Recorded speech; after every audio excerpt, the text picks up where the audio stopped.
여러분 믿음 생활하시면서 자녀들이나 사람들에게 이런 질문을 많이 받아보셨을 거예요. 아마 받으신 적도 있고 또 앞으로도 받게 될지도 모르겠습니다. 이런 말씀 들어보셨죠? 아니 하나님 다 아시는데 왜 우리 기도해야 돼? 네, 이런 질문 들어보셨습니까? 우리 성가대 중에서도 요즘 최근에 이제 교회 오시는 분들 기도는 하나님과 대화하고 하나님께 나의 부족한 것을 아뢰는 것이다. 물론 뭐 다른 의미도 있겠지만 그런 이야기를 들을 때 하나님 우리 말하지 않아도 다 아는데 아시는데 왜 우리는 기도해야 될까? 그런 질문을 던지면 처음엔 대답이 잘 안 됩니다. 그런데 이제 설명을 하죠. 기도는 우리 것만 하나님께 말씀드리는 것이 아니라 하나님의 뜻을 알기 위해서 또 우리가 기도해야 된다라고 우리가 가르치죠. 그죠?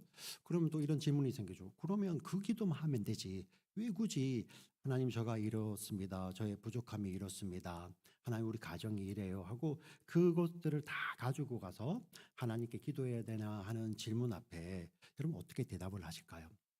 성경으로 많이 기도를 이렇게 답을 주시지만 오늘 우리가 읽게 되는 이 본문이 그 질문에 대한 어떻게 보면 가장 정답에 가까운 정답 같습니다. 왜냐하면 예수님이 기도하셨거든요. 여러분 좀 이상하잖아요. 예수님이라는 이름은 원래 예수님은 이름이 없으셨어요. 그냥 하나님이에요. 하나님, 성부, 성자, 성령 하나님, 성삼위 하나님은 이 우주가 지어지기 전에도 계셨던 하나님이시죠. 그분은 이름이 없습니다. 그런데 하나님께서 우리를 구원하시기 위해서 약속을 주시고 메시아를 보내주시겠다고 하셨는데 그 메시아로 누가 오셨습니까? 성자 하나님이 몸을 입고 오시는 거예요. 그때 성부 하나님께서 그 성자 하나님께 이름을 지어주시죠. 사람이 짓는 것이 아니라 아기를 낳을 이 이름을 뭐라 하라? 예수라 하라. 이는 그가 자기 백성을 저들의 죄에서 구원할 자이심이라. 그래서 예수님이라는 이름이 그때 붙여지는 거예요. 근데 예수님은 원래 어떤 분이셨다? 성자 하나님.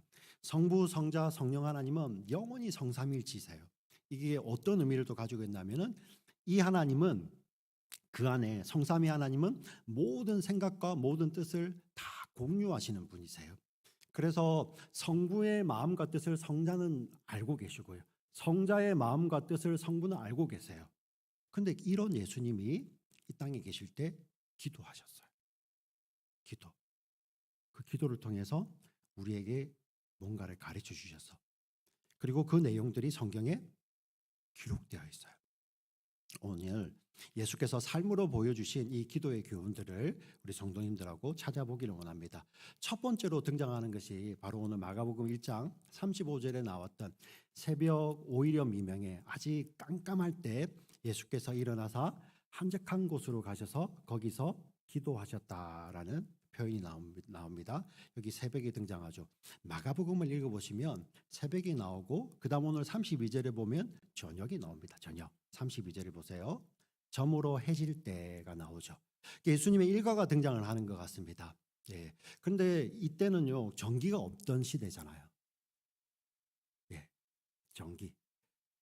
우리 이 믿음의 선배분들 한국에 계실 때 예전에 전기가 자유롭지 않던 시대도 사친 적 있잖아요, 그죠? 전기 없으면 깜깜해서 밤에 못 다니잖아요, 그죠? 근데 왜 여기에 저물어 해질 때 모든 병자와 귀신 들린 자를 예수께 데려왔다라고 마가복음 이렇게 시작을 할까요? 왜냐하면 그 앞에 어떤 사건이 있었던 거예요. 사실 이 당시 유대인들은 하루의 시작이 저녁이었어요. 저녁. 해가 딱 지면 해가 딱 질 때 저녁이 시작하면 새로운 하루가 열리는 거예요. 이거는 창조의 질서를 담고 있거든요. 창조의 질서. 왜냐하면 우리 사람을 6일째 창조하셨습니다. 하나님께서. 그리고 제일 먼저 맞이하는 달이 7일째 되는 안식일이죠. 그죠? 사람은 하루의 시작을 쉼으로부터 시작을 했어요. 예. 그래서 구약에 보면 계속 하루를 저녁이 되고 아침이 되는 것을 설명을 하죠. 그 안식의 개념이 그대로 들어있는 거예요. 그래서 유대인들은 하루의 시작을 하나님 안에서 쉬는 것으로 시작을 하기 때문에 시작이 저녁이에요. 그게 어떻게 보면 마치 현대의 러시아워 출근길 주일 지나고 썬데이 지나고 월요일 아침에 출근길처럼 많은 사람들이 모든 병자들이 예수님 계시는 대로 다 몰려왔다라고 이야기를 하죠. 왜 그러냐면은 그 전날이 어떤 날이었냐면은 안식일이었어요. 안식일. 금요일 저녁부터 토요일 저녁까지가 안식일인데 오늘날의 시간으로 이 토요일 저녁이 되는 거예요. 안식일이 끝나는 거예요. 그 안식일 날 어떤 일이 있었냐면 예수님께서 갈릴리 가브나움에 들어가셔서 그곳에서 말씀을 가르치셨는데 사람들이 깜짝 놀라는 거야. 와, 이거는 사람들이 가르치는 거하고 너무 달라. 그 사람들은 놀랐는데 더 놀란 사람이 있었어요. 누구였냐면 귀신 들린 사람이었거든요. 예수님, 내가 당신이 누군 줄 아는데 왜 오셔가지고 나를 이렇게 괴롭게 하십니까? 당신은 하나님의 거룩한 자입니다. 우리는 사람은 눈으로만 보는데 귀신은 영적인 존재니까요. 예수님 알아보는 거예요. 예수님을. 24절 한번 읽어볼까요? 마가복음 1장 24절 같이 읽습니다. 시작.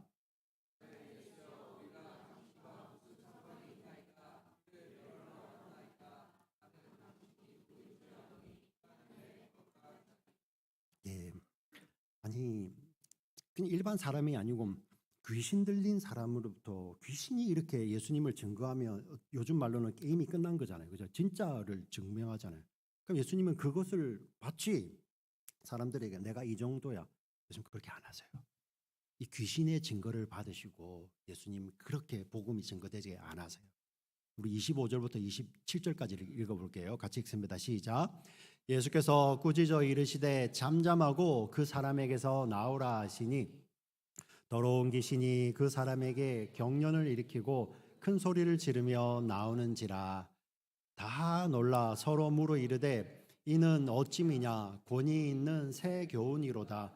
더러운 귀신들에게 명한즉 순종하는도다 하더라. 예, 여기 보시면 그냥 귀신이 소리 지르면서 나오는 거죠. 그때 사람들이 그 회당 안에 있던 사람들의 반응이 어땠을까요? 너무 놀라웠겠죠. 예. 와. 근데 그날은 안식일입니다. 안식일은 뭐만 허용이 되냐면은 안식일에 걸을 수 있는 거리가 있어요.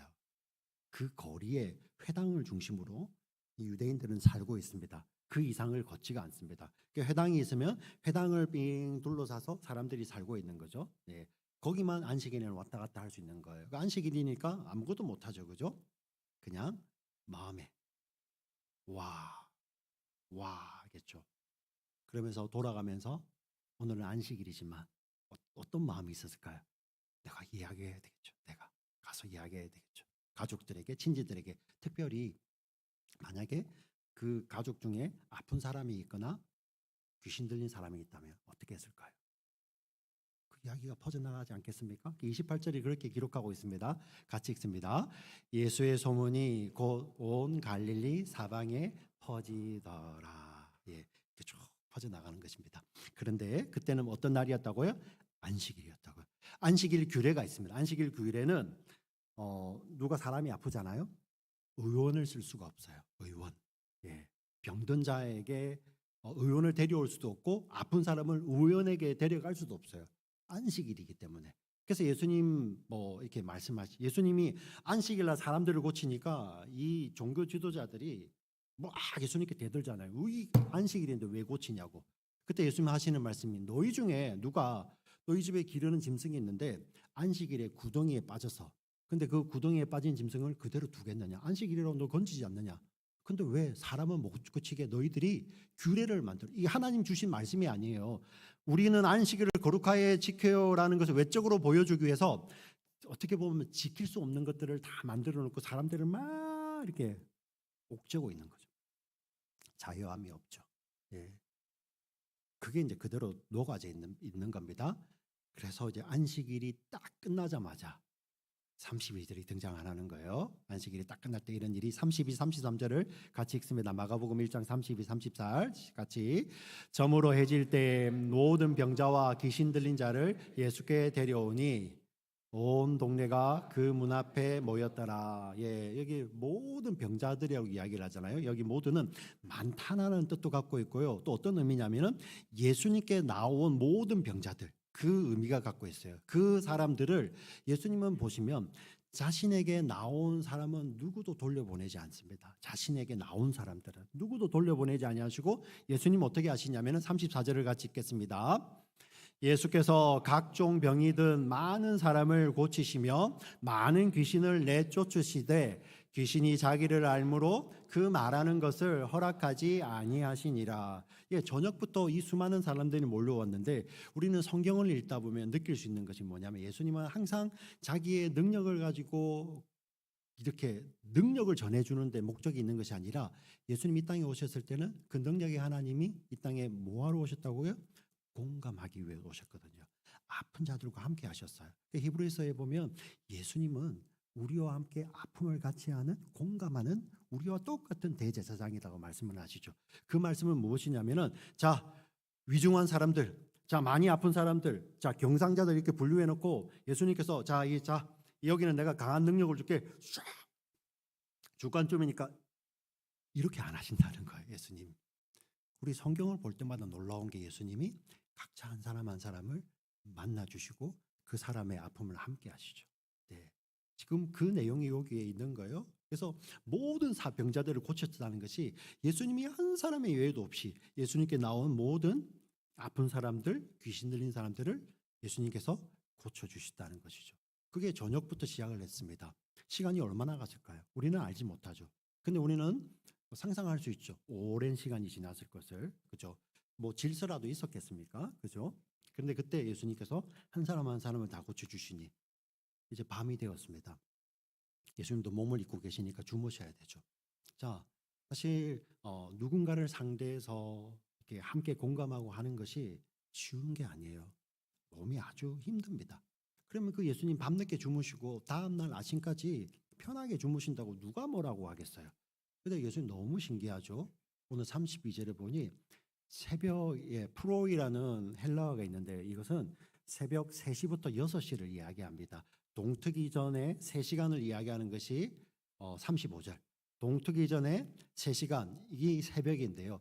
그 3시부터 6시 가운데서 6시 부근이 아니라 아직도 밝기 전에 여전히 어두울 때 예수님께서 뭐 하셨다고 하는 거죠? 일어나셨어요. 밤늦게 주무신 분이 이 새벽에 일어나셨어요. 그리고 어떤 곳으로? 한적한 곳으로 가셔서 뭐 하셨다? 기도하셨다라고 이야기를 하죠. 기도하셨다.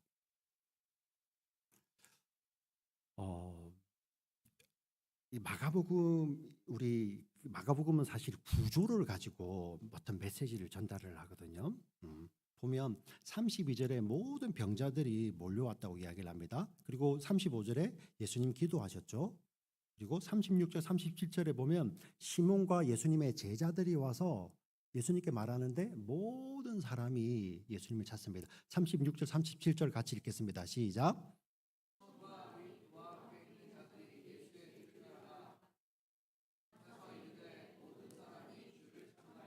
네.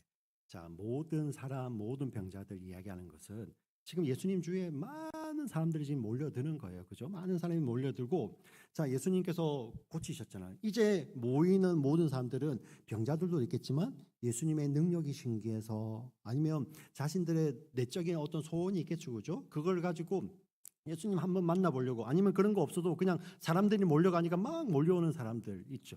어떤 이 그림 한번 그려보세요. 얼마나 분주합니까? 예. 얼마나 예수님 주변으로 분주합니까? 그런데 그 가운데서 어떻게 보면 그 밤에서 새벽 사이에 예수님 개인적으로 시간을 낼 수 있는 시간이 없어 보이잖아요. 근데 예수님은 뭐 하시죠? 그때 새벽 오히려 미명에 한적한 곳, 아무도 없는 시간, 아무도 없는 장소에서 예수님 뭐 하시죠? 하나님과 독대하시죠. 기도하신다는 거예요. 왜 이 말씀을 기록했을까요? 그냥 예수님 기도하셨다라고 기록하면 되겠지만 우리에게 여러분들 이 말씀을 듣는 여러분들에게 성경이 이렇게 질문을 던지는 거예요. 당신에게 그런 시간이 있습니까? 여러분들에게 뭐 북쪽 사시는 분들에게 새벽 기도하세요. 그 말씀을 드리는 게 아니에요. 여러분들의 삶의 분주한 시간들, 우리 요즘 삶이 얼마나 분주합니까? 네, 비즈니스 하시는 분들도 분주하고요. 음? 분주하면 피곤하죠. 몸이 피곤한 거 뭐 정상입니다. 잘 쉬셔야 되죠.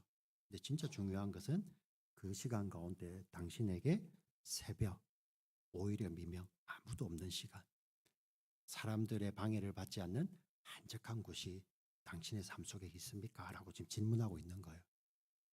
오늘 현대인들에게 동일하게 말씀을 하고 계시죠. 지금 이 자리에 계신 분들, 네, 육아에 사실 아기를 낳고 나면 육아에 전념하게 되죠, 그죠? 네, 전업주부가 되지 않습니까? 그런 육아를 하는 우리 자매를 향해서도 당신의 삶에 새벽, 오히려 미명, 하나님과 독대하는 시간이 있습니까? 라고 지금 질문해 오시는 거예요. 이러면서 뭘 보여주시냐면은 이제 사람들이 지금 모든 사람들이 모였습니다라는 것의 함의는 무엇입니까? 사람들이 원하는 것이 있다는 거잖아요. 그리고 우리가 기대하는 것은 예수님이 그 인기를 유지하기 위해서는 사람들이 원하는 것을 해주셔야 되죠. 근데 38절 이 맥락을 모르면 예수님이 너무 냉정해 보이세요. 38절을 같이 읽어볼게요. 시작. 이르시되 우리가 다른 가까운 마을들로 가자. 거기서도 전도하리니 내가 이를 위하여 왔노라 하시고, 사람들이 막 왔는데 예수님 너무 냉정하게 어제까지는 다 고쳐주시는 분이 이제 다른 데로 가자는 거예요. 뭐 이렇게 전국구로 나가시겠다는 말이면 그게 아니라는 거예요. 사람들이 원하는 대로가 아니라, 예수님께서는 사람들이 원하는 대로가 아니라 내가 이를 위해 왔다라고 이야기를 해요. 나는 이 땅에 온 목적이 있어라고 이야기를 하죠. 마가복음 그 이야기를 뭘 합니까? 하나님 나라를 전하시고 하나님 나라의 복음을 전하시기 위해서 예수님 이 땅에 오셨어요. 그 하나님 나라를 우리 가운데, 우리 영혼 가운데, 우리 내면 가운데 가져다 주시기 위해서, 또 복음으로 우리를 구원하시기 위해서 예수님은 처음부터 끝까지 오셔서 십자가를 향해서 걸어가고 계시죠. 예, 그 하나님의 뜻이 바로 하나님 뜻이 있는 거예요.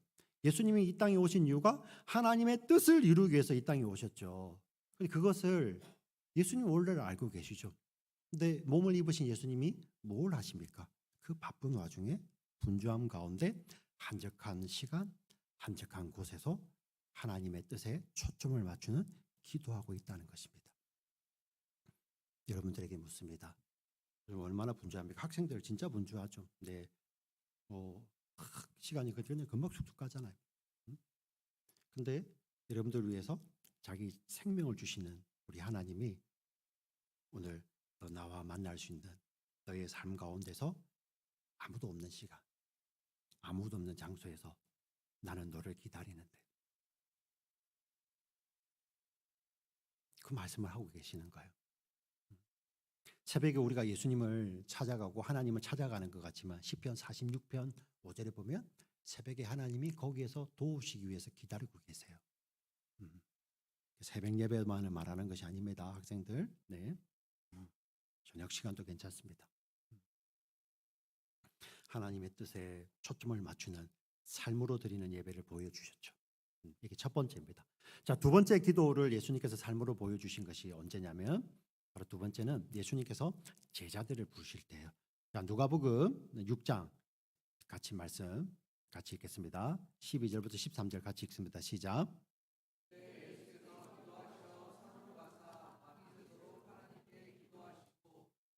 밝음에 그 제자들을 부르사 그 중에서 12를 택하여 사도라 칭하셨으니, 예수님께서 이 땅에 남기신 것은 물건은 하나도 없어요.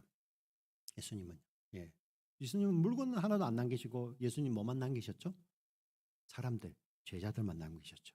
네, 그 제자들을 구원하시고요, 성령을 보내주셔서 그 제자들을 통해서 성경을 읽어가시면 신약이 그 제자들로 시작해서 하나님 뭘 하시냐면은 교회를 세워가세요. 그래서 이제 교회를 이야기할 때 뒤에 가면 바울서신에 가면 하나님께서 피값으로 하나님이 세우셨다고 이야기를 하죠. 제자들을 통해서 예수님을 믿게 하시고요, 그들을 통하여서 교회 공동체를 세워가십니다. 그래서 요한계시록에 가면 이제 하나님께서 함께 하셨던 예루살렘 성전, 새 예루살렘 성전이 예수 그리스도를 믿는 어린 양을 따르는 신부된 교회가 그 성전이라고 이야기를 해요. 네, 영원히 거할. 그를 위해서 제자들을 남겨주시죠. 네, 그래서 우리가 지금 있는 거예요. 우리가 주의 제자가 되고 교회가 되는 것이죠. 자, 이 중요한 일을 하실 때 예수님 뭐 하셨다고요? 12절. 예, 12절. 이때 예수께서 기도하시러 산으로 가사 밤이 새도록 하나님께 기도하시고, 예수님 제자를 누구를 모르실지, 12 사도를 누구로 세울지 예수님 모르셨겠어요? 네, 다 아시죠? 성자 하나님이시라니까요. 근데 뭐 하신다고요? 밤새도록 기도하시죠. 밤새도록. 우리 뭐 하나님의 뜻이 우리 삶 가운데 이루어진 게 다 알죠. 근데 여러분의 정말 중요한 삶의 포인트 앞에서 오늘 말씀이 여러분들에게 질문을 던집니다. 그 앞에서 내 뜻이 아니라 하나님의 뜻을 묻기 위해서 잠시 멈추고 하나님 앞에 시간을 드리는 그런 밤새워 기도하는 그런 기도 시간이 있냐고 물어보시는 거죠. 예수님 삶으로 그렇게 가르쳐 주시는 거예요.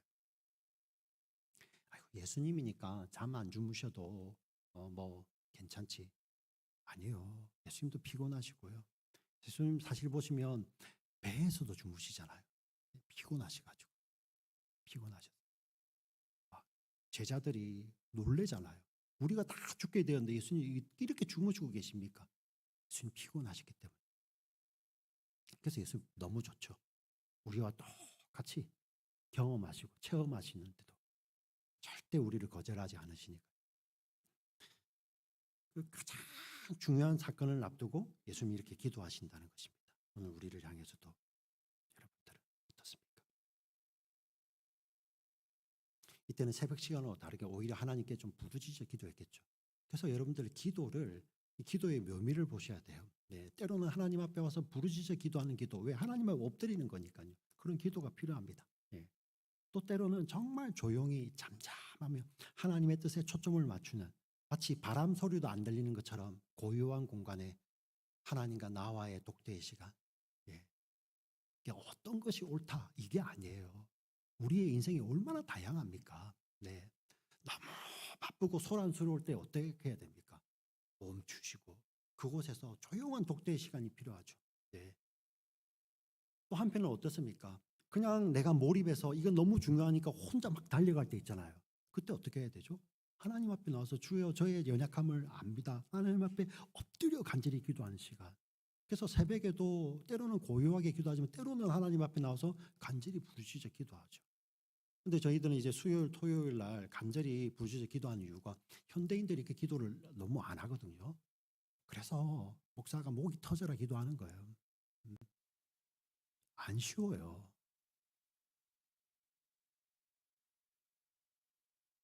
그러니까 여러분들 우리 자녀들을 위해서요. 아이들 이렇게 지금 기쁨이도 있고 루아도 있고 우리 재아도 있고 하지만 잠들 때는 그 조용히 기도해야 되겠죠, 그죠? 잠들 때 주 예수야 이렇게 기도하시면 조용히 기도하겠지만 아이들을 뭐 학교를 보내든지 여러분 진짜 엄마니까 아빠니까 부르짖어 기도해야죠, 부르짖어. 음? 폴 워셔라는 목사님이 있습니다. 그분 이야기가 7살짜리한테 그 유치원 다니는 폴 워셔 목사님이 이렇게 묻더라고요. 너 지금 배우자를 위해서 기도하니? 물어봐요. 말도 안 되는 이야기 같죠. 이미 근데 너 배우자는 지금 이 땅에 태어나 있는데 그 배우자가 좋은 부모 만나도록 정말 나쁜 환경에 휩쓸리지 않도록 그 기도해야 되지 않겠니? 그게 너무 이상합니까? 광신도 같으세요, 그게? 네? 우리 엄마들 지금 이제 6월달, 7월달에 아기 낳는 집도 있어요. 기도하잖아요. 우리 자녀, 배우자를 위해서도 기도하고 좋은 친구들, 좋은 신앙의 멘토들, 좋은 공동체 만나두고 기도하잖아요. 그게 광신도 같이 보이세요?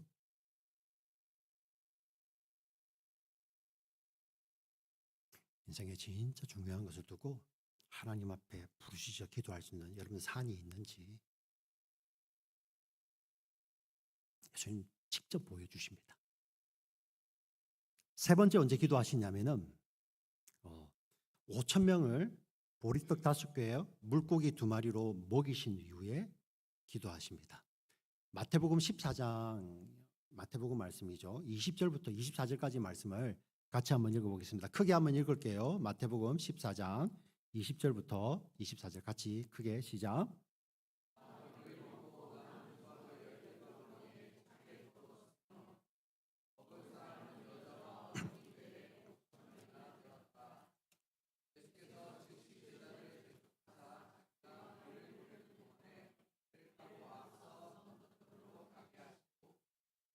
무리를 보내신 후에 기도하러 따로 산에 올라가시니라.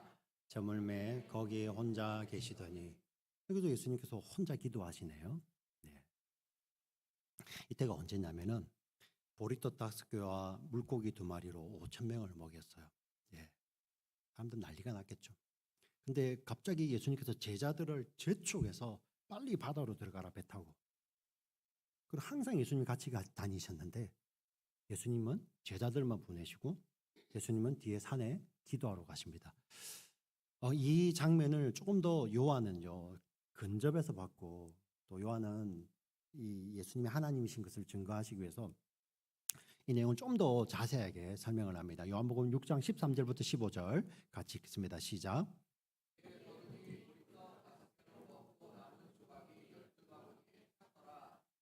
그 사람들이 예수께서 행하신 이 표적을 보고 말하되 이는 참으로 세상에 오실 그 선지자라 하더라. 그러므로 예수께서 그들이 와서 자기를 억지로 붙들어 임금으로 삼으려는 줄 아시고 다시 혼자 산으로 떠나가시니라. 아멘. 여기 보시면 산으로 떠나가시죠. 우리 복음서는 기도하러 가셨잖아요. 지금 사람들이 먹고 나서 와, 지금 여기 빈들이잖아요. 빈들에서 남자만 5천 명이 먹습니다. 네. 그리고 예수님께서 5천 명을 먹이실 때 50명, 100명씩 따로 앉게 하시거든요. 이게 광야에서 하나님께서 만나를 내리실 때 모세를 통해서 하나님께서 말씀하셨던 내용을 그대로 하고 계세요. 자, 그러자 와, 이 예수님이 우리가 기다리는 그 선지자. 왜냐하면 신명기 18장 15절에 모세가 이렇게 예언을 해요. 읽어볼까요? 내 하나님 여호와께서 너희 가운데 내 형제 중에서 너를 위하여 나와 같은 선지자 하나를 일으키시니 너희는 그의 말을 들을지어다. 신명기는 모세가 기록합니다. 나와 같은 선지자, 모세와 같은 선지자. 기다리고 있던 모세와 같은 선지자가 예수님 오신 거야. 사람들이 난리가 난 거죠. 네. 어떻게 보면 이 모세는 지금 특별히 이 당시 요한복음 6장에서는 유대인들이 지금 여전히 노예잖아요. 로마의 지배를 받죠. 이집트에서 하나님께서 모세를 통해서 구원하셨듯이 유대인들에게 나와 같은 선지자, 모세와 같은 선지자는 바로 그런 메시아와 같은 존재거든요. 난리가 난 거죠. 사람들이. 그럼 인생의 최고의 환호를 누릴 때 예수님 뭐 하러 가십니까? 기도하러 가시네. 기도. 우리 학교에서 연구하시는 분들, 그리고 처음으로 잡을 잡으시고 아기를 또 처음 첫 아기를 가지시고 첫 아기를 출산하시고 또 여러분들 삶 가운데서 정말 기쁨의 순간이 그 환호의 순간에 그때 뭐 하죠? 기도하는 거죠. 기도. 음. 그렇게 기도하지 않으면 우리 금방 잊어먹어요. 안 그럴 것 같죠? 하나님이 이 비즈니스만 이것만 주시면 제가 이것도 하고 11조도 드리고 뭐 우리 아이 아플 때는 이 아이만 낫게만 해주시면 제가 이걸 하고요. 하나님 건강하게 해주시 다 필요 없이 제가 정말 이 아이와 우리 가정이 하나님 나라를 위해서 하나님 허락해 주시죠. 인생의 최고를 맛보게 하십니다. 근데 금방 잊어먹어요. 우리 인생이 그렇다는 거예요. 사실 여기는 좀 더 깊은 의미가 더 있지만 그거는 제가 기회가 되면 다음에 설명을 드리고요. 예수님이 이렇게 기도하셨어요. 그리고 마지막으로 예수님께서 이 땅에 계실 때 간절히 기도하시는 모습이 바로 언제냐면은 예수님께서 십자가에 달리시기 전날 밤 동산 한가운데서 예수님이 기도하십니다. 우리 누가복음 22장 42절부터 44절 말씀을 우리 크게 한번 같이 읽겠습니다. 이 마지막 말씀인데요. 같이 읽습니다. 시작.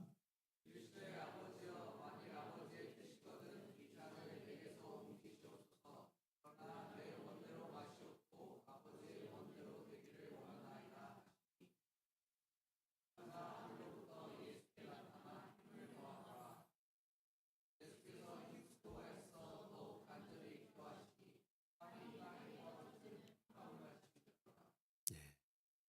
지금 동산 한가운데서요. 예수님께서 땀이 땅에 떨어지는 핏방울처럼, 여러분 피눈물이라는 말씀도 들어보셨고 피땀이라는 말이 있죠. 그죠? 우리 안에 이런 모세혈관 같은 것들이 작은 혈관들이 터지면 눈물 흘릴 때도 피가 나오고 몸에서도 이렇게 피가 나오죠. 그죠? 예수님 지금 그런 눈물과 그런 땀으로 기도하십니다. 기도의 내용이 뭡니까? 내 뜻이 아니라 아버지의 뜻이죠. 여기 이 장면은 엄청난 중요한 장면을 담고 있어요. 동산 한가운데 우리 하나님께서 사람을 창조하셨을 때 피조물임에도 불구하고 하나님께서 자신의 형상, 자신의 모양으로 지으시며 하나님께서 그를 내 아들이라고 칭해 주세요. 피조물임에도 불구하고 하나님께서 그분의 생명을 그에게 부어 주실 거니까. 그러면서 하나님과 같은 것을 주시죠. 하나님과 같은 다스림.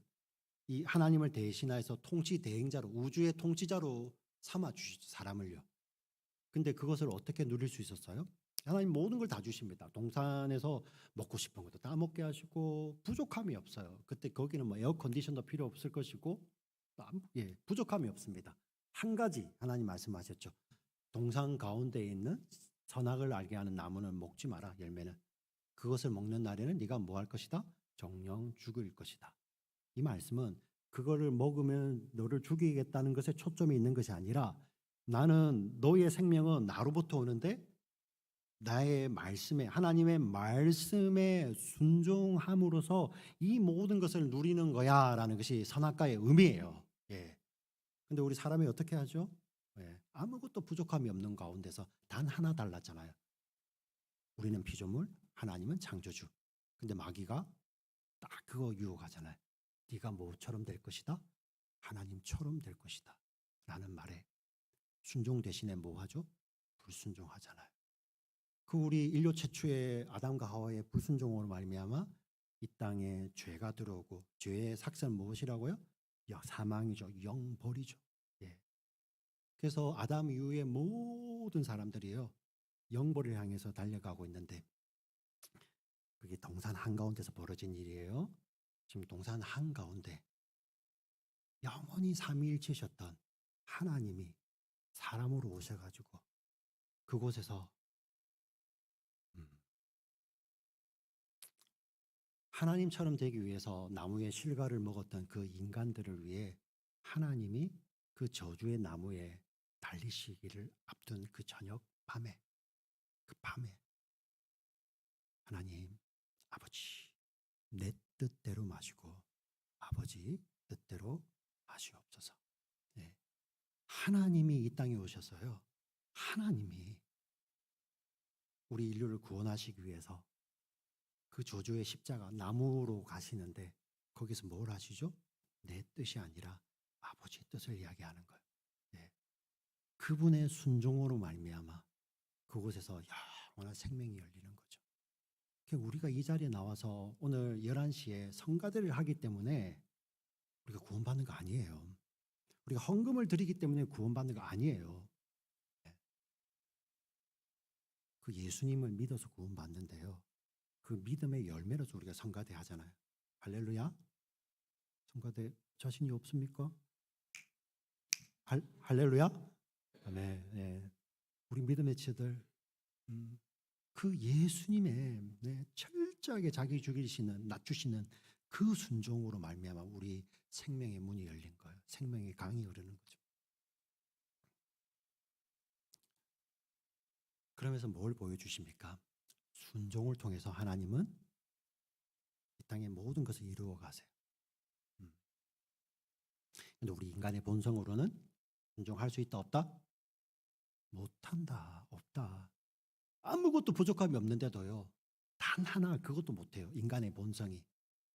그런데 예수님은 그 본성을 내려놓으시고 심지어 하나님이신 그 하나님이 자기를 신성을 비우시는 그 순종 아버지여 내 뜻대로 마시고 아버지 뜻대로 하시옵소서라고 아버지의 뜻에 철저히 순종하시는 그 순종을 통해서 하나님의 뜻을 이루시는데 그로 말미암아 이 자리에 계시는 하늘의 별처럼 많은 생명들이 이렇게 나아지는 거예요. 바다의 모래처럼 많은 하나님의 믿음의 자손들이 이렇게 나아지는 거예요. 할렐루야. 네. 그 순종은 어떻게 해요? 자기를 죽이는 기도를 통해서요. 절대 그냥 저절로 안 된다니까요. 저는 기도 안 해도 됩니다. 천만에요. 그런 상황이 안 만들어져서 그렇죠. 근데 그러한 기도로 하나님을 만나보지 못한 사람은 그런 상황 오면 내가 이러려고 예수님 만났냐 하면서 정말 내 인생의 구주로 고백했던 사람이 환경 조금 흔들리면 예수님을 버리고 도망가 버려요. 교회 안 나와 버리죠. 교회를 뭐 안 나오는 거 괜찮습니다. 음, 믿음은 지키셔야죠. 음. 근데 애석하게도 교회 안 나오는 과정을 통해서 그게 쌓이면서 주님과 멀어지죠. 근데 그게 예외가 없다는 것입니다. 예외가 없어요. 우리가 하나님 앞에 엎드려 봐야 돼. 엎드려서. 그래서 여러분들 오늘 자리에 계신 분들도 하나님 앞에 정말 예수님께서 피땀 흘려 기도하셨듯이 하나님 앞에 부르짖어 주여 저는 죄인입니다. 불쌍히 여겨 주시옵소서. 저의 이성적인 생각, 제가 갖고 있는 그런 제가 제안하는 것들 그것을 뛰어넘어서 인간이 아무것도 부족함이 없을 때도 하나님의 뜻에 순종하지 않았습니다. 근데 그런 인간을 구원하시기 위해서 하나님이 자신을 비워 하나님 앞에 철저히 내 뜻이 아니라 아버지의 뜻을 그렇게 기도로 쌓으셨던 예수님 때문에 내가 오늘 있습니다. 그 예수님 그 기도의 자리에 나도 같이 있어야죠. 예, 철저하게 엎드리는. 그때 그 조용히 하겠어요, 그죠? 네, 하나님 앞에 무릎지기도 하겠죠. 터닝 포인트입니다. 터닝 포인트. 그런 기도 시간을 가지셔야 돼요. 오늘 예수님께서 그 말씀을 하시는 거예요. 삶으로 보여주시죠. 하나님의 뜻은 순종으로 이룬다. 어떤 자들을 통하여 하나님 앞에 나와서 자신을 부인하고 내려놓고 하나님 앞에 주님 당신 뜻이 옳습니다. 내 뜻이 옳아 보일 때 많지만 내 뜻이 아니라 아버지 뜻이 이루어지는 곳이 하나님 나라입니다 라고 고백하는 그런 기도의 사람들을 통해서 하나님은 당신의 뜻을 이루어 가세요. 오늘 말씀을 여러분들 다시 한번 오늘 말씀을 따라서 정리해 보시면 좋겠습니다. 네, 가장 분주한 시간에 하나님과 독대하는 나의 한적한 시간, 한적한 곳은 어디 있는지, 내 삶에 그런 곳이 있는지, 그런 시간이 있는지 하나님 앞에 비춰보고요. 가장 중요한 일을 앞두고 그것을 잠시 멈추고 하나님 앞에 하나님 제가 이 길이 맞습니까? 하나님 제가는 알지 못하지만 이 길을 갈 때 하나님께서 원하시는 이 길을 걷기를 원합니다. 하나님 힘 주시옵소서. 이렇게 기도할 수 있는 기도의 산이 있는지를 한번 살펴보시고요. 많은 사람들에게 인정받는 그런 자리에서도 하나님 제가 주인공이 아닙니다. 하나님이십니다. 라고 그 자리를 물러서서 드릴 수 있는 기도의 자리가 있는지 살펴보시고 마지막 그 하나님의 구원의 은혜 예수 그리스도의 십자가의 은혜에 감격하여서 예수님과 똑같은 그런 자신을 부인하는 기도를 드리는 그런 동산 한가운데가 있는지를 우리의 삶을 통해서 살펴보시고 예수님께서 삶으로 보여주시는 그런 기도의 자리에 나도 그 자리에 서서 하나님 앞에 오늘 주신 말씀 붙들고 기도하시는 그리고 우리 자녀 세대들이 그런 기도를 알고 배우고 그 자녀 세대들까지도 그 기도를 이어가는 복된 주의 몸된 교회 공동체가 되기를 주의 이름으로 축원드립니다. 아멘. 살아계신 아버지 하나님 참으로 감사합니다. 우리 예수님께서 삶으로 본을 보여주신 그 기도의 자리에 하나님 저희들 있게 하여 주시고 정말 하나님과 독대하며 또 가장 중요한 일을 앞두고 그 순간에도 멈추고 하나님 앞에 다시 한번 나의 초점을 맞출 수 있는 저희들 되게 하여 주시고 또 하나님 앞에 정말 그 구원의 은혜에 감격하여서 그 예수님이 걸어가시고 우리에게 그 구원을 주시기 위해서 피와 땀이 되도록 힘써서 애써서 정말 내 뜻이 아니라 아버지의 뜻대로 되기를 원합니다라고 기도하셨던 그 예수님의 기도의 자리에 우리도 있게 하여 주시옵소서. 그리하여 그 기도를 통하여서 하나님의 뜻을 알며 그 하나님의 뜻에 순종함으로써 하나님 나라를 이루어가는 확장해가는 우리 모두가 될 수 있도록 우리 교회가 될 수 있도록 주여 축복하여 주시옵소서. 존귀하신 우리 구주 예수 그리스도의 이름으로